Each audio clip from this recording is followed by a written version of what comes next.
Good evening, ladies and gentlemen. Shubhra and Shashwati outside. Has everyone come inside? We are starting our program. All right? Madhumita, can you please close the door? Thank you very much. So good evening, ladies and gentlemen. A very, very warm welcome to one and all.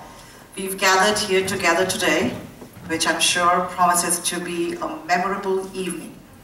But before we start the program, considering the times that we are living in and what's happening in our country back home, I would request all of us to maintain 1 minute silence before we proceed.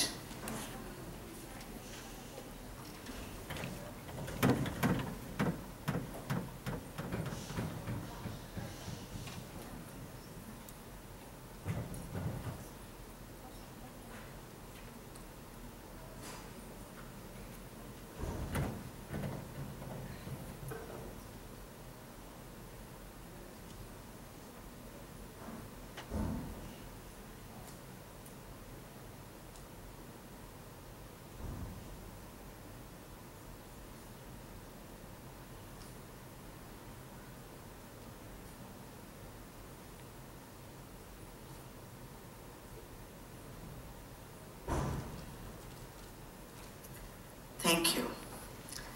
We are all blessed to be sitting here under one roof today, right? And today we are here to witness a program, a production by a group called Singapore Bong Ladies. Singapore Bong Ladies was conceptualized, created, and initiated by our very own Jhaveri Mitra. Ladies and gentlemen, she deserves an absolutely well-rounded applause. She has shown so much resilience, power, passion, strength over the past so many months. And just that little idea that she started, that this is what I really want to do, has taken such a big shape and form. And we're extremely proud of Jhaveri to get all of us together and to witness such a performance that we will be seeing. And I'm sure you will go back remembering this for years to come. The idea that Jhaveri started with was to get together with all the ladies from different communities to promote Bengali culture, literature, and art through various cultural programs. Today's evening promises to be the beginning of one such endeavor, and I hope she will continue to surprise us and to entertain us and to acquaint us with the various art forms that we are about to behold.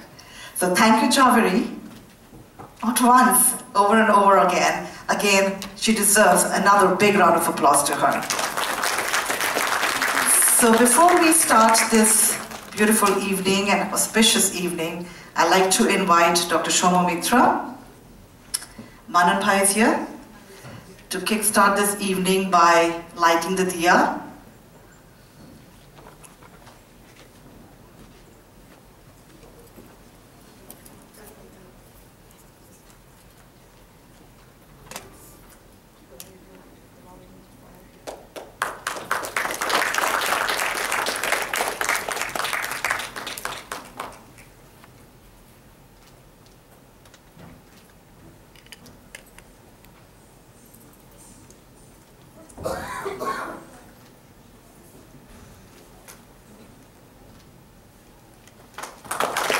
Thank you.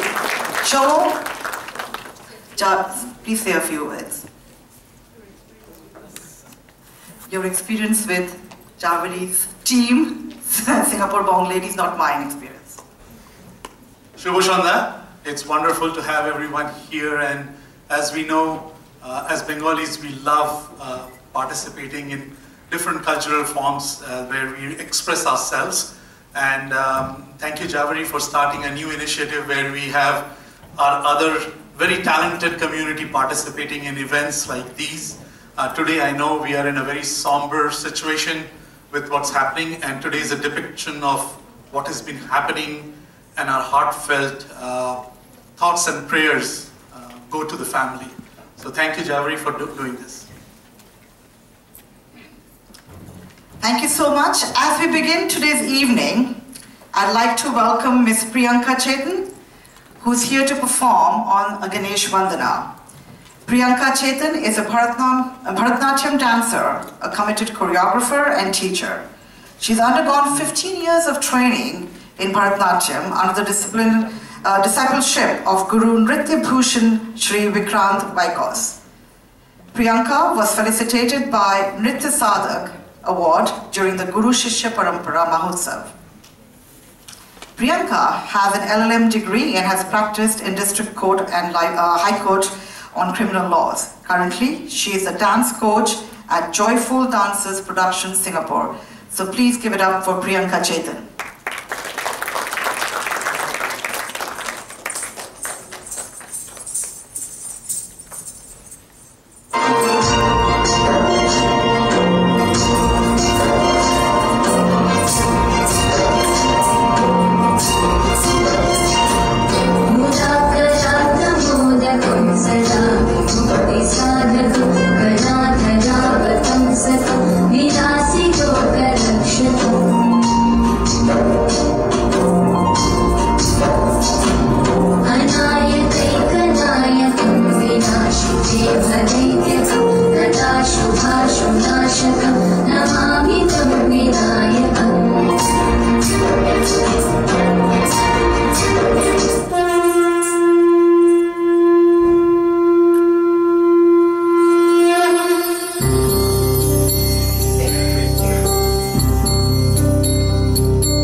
Thank you so much, Priyanka. Your grace and devotion was very, very evident today with that performance. Now, ladies and gentlemen, we are about to start our presentation, Jago Bonishika, a unique and powerful Kavya Natya on womanhood. A woman is like a full circle. Within her is the power to create, nurture, and transform. Certainly, there is fire within her. If abused, she can burn people down.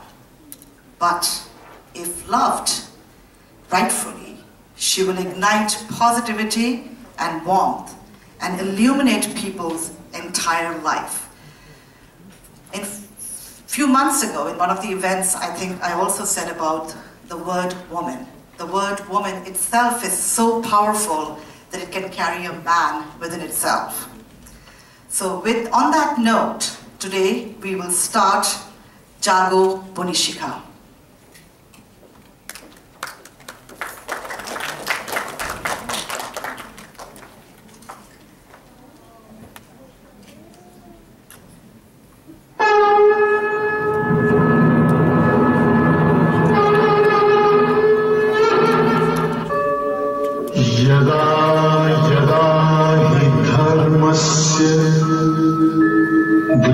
ग्लानिर्भवति Bharat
তখনই সাধুদের পরিত্রাণ, দুষ্ট লোকের বিনাশ এবং ধর্ম সংস্থাপন করার উদ্দেশ্যে স্বয়ং ঈশ্বর পৃথিবীতে অবতীর্ণ হন।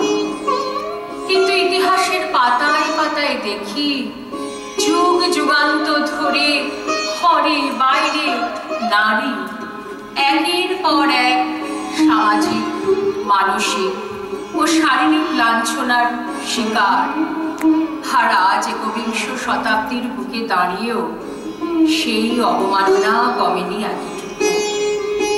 তখন প্রশ্ন জাগে মনে, কোথায় সে অবতার, কোথায় সে শক্তি, যিনি এসে নারী জীবনের সমস্ত অন্ধকার দূর করে নতুন পথের সন্ধান দেবেন? চলুন ফিরে দেখি।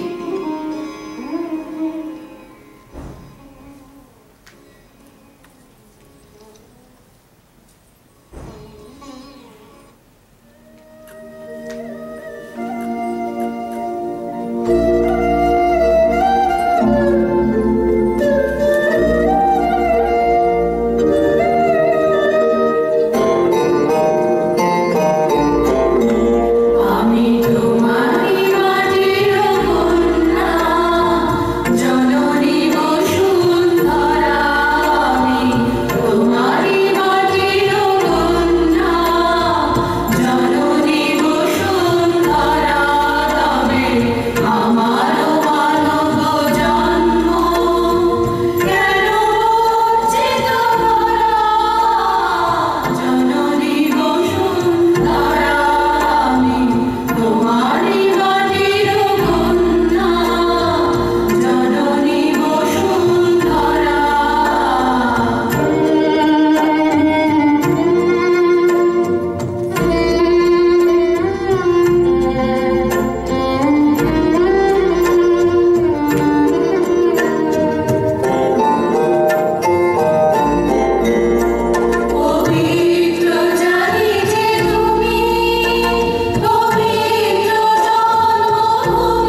না, তাকে পৃথিবীতে আহ্বান করার জন্য নয়, তার পিতার প্রতিশোধ স্পৃহা চরিতার্থ করার জন্য। এমনকি স্বয়ংবর সভার আয়োজনের পিছনেও ছিল শক্তিশালী জামাতা লাভের অভিপ্রায়। অর্জুনের বীরত্বে মুগ্ধ পাঞ্চালী তার হাত ধরে রাজ ঐশ্বর্য ছেড়ে পর্ণকুটিরে এসে দাঁড়ান, কিন্তু প্রথম লগ্নে তাকে নারীত্বের চরম লাঞ্ছনা উপহার দেন পাণ্ডব জননী কুন্তী। যদিও মাতৃ আজ্ঞা শিরোনামে সেই সামাজিক অনাচার নির্বিঘ্নে পার পেয়ে যায়।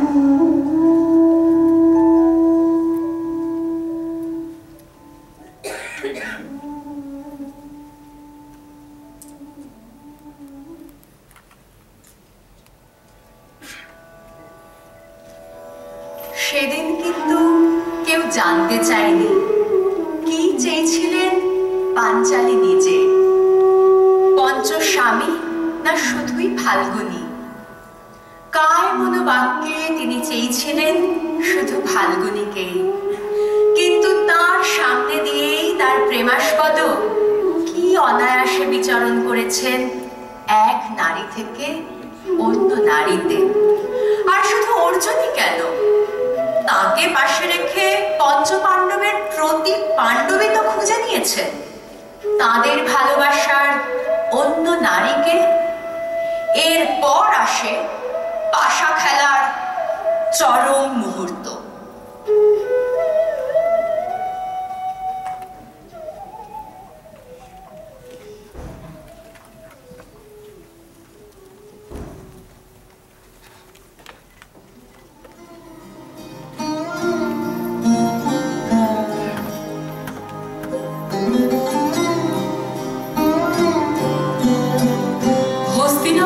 গৃহবধূ সেই আমি আবার জন্মেছি।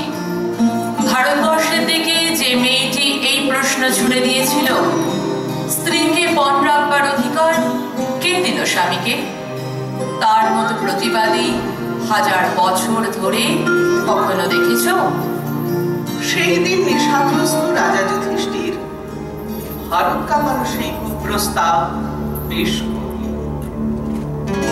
যিনি নন অতি খর্বা, অতি কৃষ্ণা, কৃষা পারতাপ, পদ্মপলাশ চোখ, সেই নারী দ্রৌপদীকে পণ রাখলাম। পৃথিবী তখনও কিন্তু ধ্বংস হয়ে যায়নি মানুষ। ভারতের ইতিহাসে বাকি ছিল আরো দুর্ঘটনা। সভাঘর ক্ষুব্ধ হল, বৃদ্ধেরা ধিক্কার দিল, বিশ্ব হতবাক। সেই দিন আপনারা জানেন, ইঁদুর এবং গুরু দ্রোণাচার্য দুহাত মাথায় দিয়ে চুপচাপ মুখগ্রস্ত বসে রইলেন। খুশি গোপন না করে ধৃতরাষ্ট্র বললেন, কে কে জিতল, কে?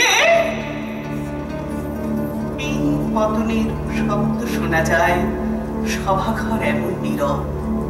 দুই পক্ষ উদ্গ্রীব, সকলের ভাষা বলে উঠল, জিতেছি। বিলাসী পাগল গর্ব হেসে উঠলেন, আর ওই দুর্যোধন বললেন, প্রাতিকামে দাসী দ্রৌপদীকে নিয়ে এসো সভাঘরে।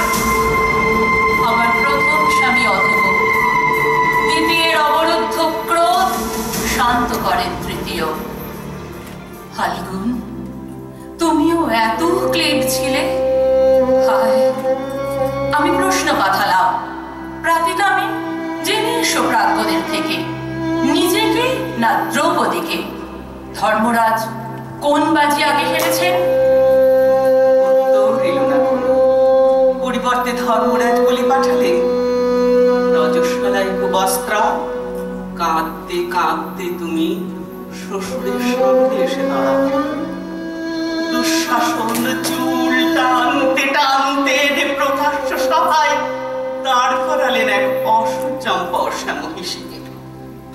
তোমরা পুরুষ বাঁ হাতে নারীকে ঠেলে অন্তর পাঠাও, ডান হাতে তোমরাই গা থেকে কাপড় টেনে খুলে নাও উন্মুক্ত মাঝারি। তোমরা বিধান দাও, তোমরাই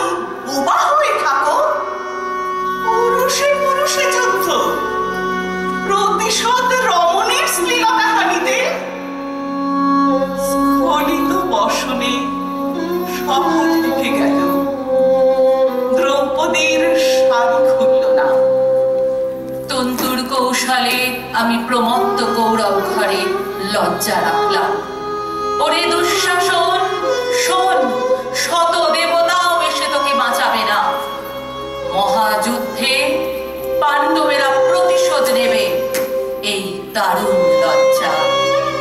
শাড়ি শাড়ি আর শাড়ি, রেশমের 7 রঙে ঢেকে গেল কৌরবের স্বভাব। তবু পিঠ খুলল না, লজ্জা বস্ত্রটুকু তবু থেকে গেল দুঃস্বপ্ন শরীরে। হে পুরুষ, রূপ দেখলে কেন হাতের মুঠোয় চাও জ্যান্ত মানবীকে?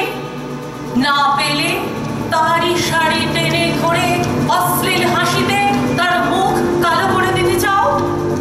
বলো, দ্রৌপদীর বহুপতি বেশ্যা অতএব।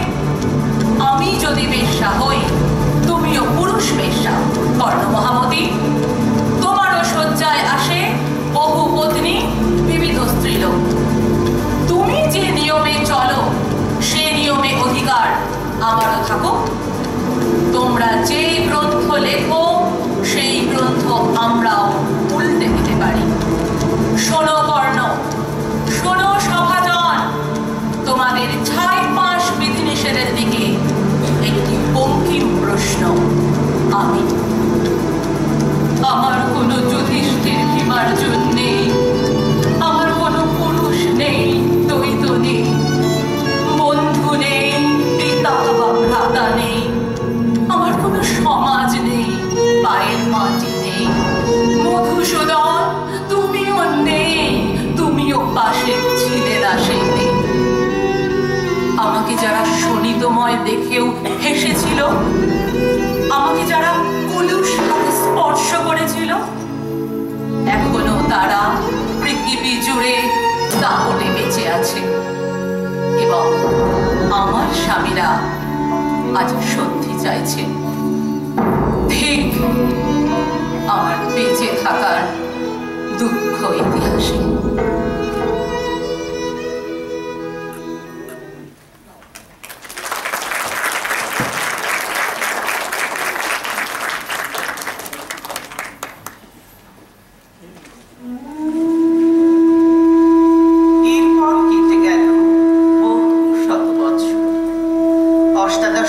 শেষ ভাগে রাজা রামমোহন রায়ের হাত ধরে বাংলা এলো নবজাগরণ।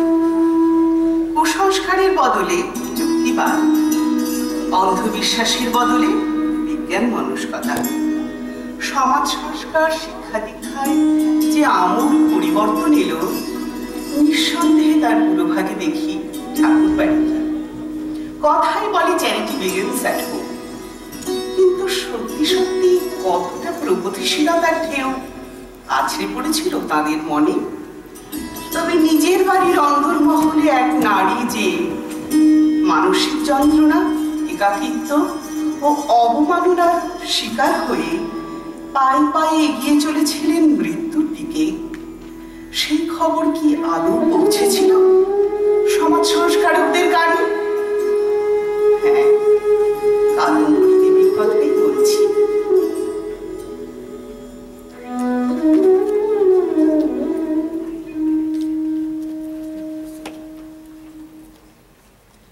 ঠাকুরবাড়ির বাজার সরকার শ্যাম গঙ্গোপাধ্যায়ের মেয়ে মাতঙ্গিনী মাত্র 9 বছর বয়সে তার চেয়ে 10 বছরের বড় ঠাকুরবাড়ির অন্যতম জ্যোতিষ্ক দিব্যকান্তি জ্যোতিরিন্দ্রনাথ ঠাকুরের সাথে বিবাহ সূত্রে আবদ্ধ হয়ে ঠাকুরবাড়িতে প্রবেশ করে। মাত্র 2 বছরের ছোট রবির সাথে গড়ে ওঠে তার সখ্যতা, কিন্তু তাকেও